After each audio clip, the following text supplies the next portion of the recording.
jsem vám říkala, že jste stuhlá. Jsem trochu. Tak, pojďte, tak otočíme se, protáhneme páteř a trošku záda, jo? Pojďte do předklonu. Tak, úplně uvolněte, vyvěste se. Tak, pořádně vyvěsíme záda dolů. Tak, výborně, pojďte nahoru ještě. A ještě jednou dolů.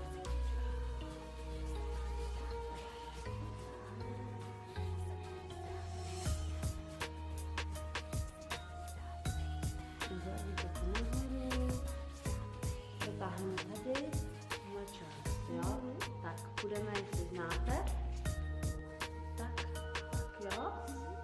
2, 3 a 4 nazpátek, jo? Ještě jednou. 2, 3, 4 nazpátek. Cítíte to tady? Tak, teď ještě jednou.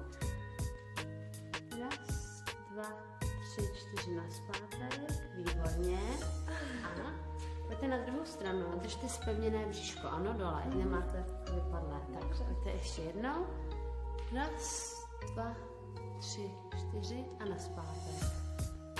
A ještě jednou stranu.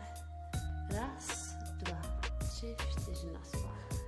Přesuneme se dolů na podložku. Já si na to trochu odložím. Začínám potit. A protáhneme ještě stehínka, jo? Jste trochu zkrácená, ale nevadí, potom zapracujeme.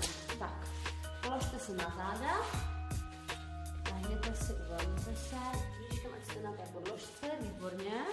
Tak, natáhnete tu nohu na zem, výborně. Tak.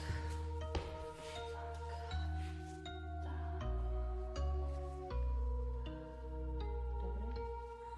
Není to moc?